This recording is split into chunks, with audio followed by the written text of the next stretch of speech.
देशाच्या राजधानीत सनातन राष्ट्राचा भव्य शंखनाद, आतंकवाद्यांना उत्तर देण्यासाठी घरोघरी छत्रपती शिवाजी महाराज जन्माला येतील, कपिल मिश्रा। दिल्लीतील भारत मंडपम येथे हजारोंच्या उपस्थितीत महोत्सवाचे उद्घाटन। देशाची राजधानी नवी दिल्ली येथील भारत मंडपम इथं save culture save Bharat foundation प्रस्तुत आणि सनातन संस्था आयोजित भव्य सनातन राष्ट्र शंखनाद महोत्सवाचं उद्घाटन मोठ्या उत्साहात पार पडलं।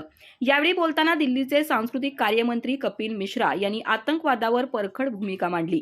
पूर्वी जिहादी आतंकवादी कुठेही स्फोट घडवायचे, मात्र आता स्फोट करण्याआधीच त्यांना चोख प्रत्युत्तर दिलं जात आहे। मोठ्या प्रमाणात आतंकवादी मारले जात असून त्यामुळे तथाकथित सेक्युलरवाद्यांच्या पोटात दुखतंय।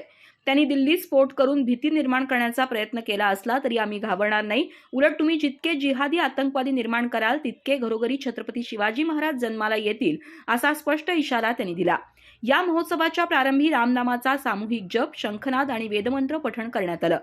त्यानंतर परमपूज्य शांतिगिरी महाराज, सनातन संस्थेचे संस्थापक सच्चिदानंद परब्रह्म डॉक्टर आठवले यांच्या आध्यात्मिक उत्तराधिकारिणी श्री सतशक्ती बिंदा सिंगबाळ आणि Shri Chitshakti Anjali Gadgil, save culture save Bharat फाउंडेशनचे अध्यक्ष आणि माजी माहिती आयुक्त उदय माहुरकर, सुदर्शन न्यूजचे प्रधान संपादक सुरेश चव्हाणके, हिंदू जनजागृती समितीचे राष्ट्रीय मार्गदर्शक चारुदत्त पिंगळे आणि सनातन संस्थेचे प्रवक्ते अभय वर्तक यांच्या हस्ते दीप प्रज्वलन करून उद्घाटन करण्यात आलं।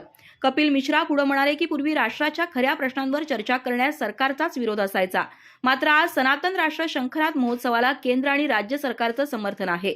धर्म आणि संस्कृतीचं रक्षण आणि उत्थान यासाठी प्रत्येकानं सातत्यानं कार्यरत राहण्याचा संकल्प करावा, असं आवाहन त्यांनी केलं। यावेळी वंदे मातरम या राष्ट्रीय गीताला 150 वर्ष पूर्ण झाल्याच्या निमित्तानं सर्व उपस्थितांनी सामूहिक गायन करून राष्ट्रभावना जागृत केली। उद्घाटन प्रसंगी हजारो वर्षापूर्वीच्या श्री सोरटी सोमनाथ ज्योतिर्लिंगाच्या दिव्यांशाचं दर्शन घडवण्यात आलं। तसंच सनातन संस्था निर्मित संकल्प राम राज्य का या हिंदी ग्रंथाचं आणि संरक्षण मंत्रालयाचे अप्पर सचिव वेदवीर आर्य लिखित chronology and origins of Indo European civilisation या इंग्रजी पुस्तकाचं प्रकाशन करण्यात आलं। यावेळी उदय माहुरकर यांनी OTT आणि सामाजिक माध्यमांमधून वाढत असलेल्या अश्लीलतेवर चिंता व्यक्त करत भारत विकृती सामुग्री मुक्त देश व्हावा असा संकल्प घ्यावा, असं आवाहन केलं। तर अभय वर्तक यांनी देशात प्रत्येक जिल्हा आणि राज्यात आतंकवाद्यांचे स्लीपर सेल असल्याचा दावा करत दहशतवाद्यांना पायबंद घालण्यासाठी सेना, सरकार आणि जनता अशा अडीच आघाड्यांवर लढणं आवश्यक असल्याचं मत व्यक्त केलं।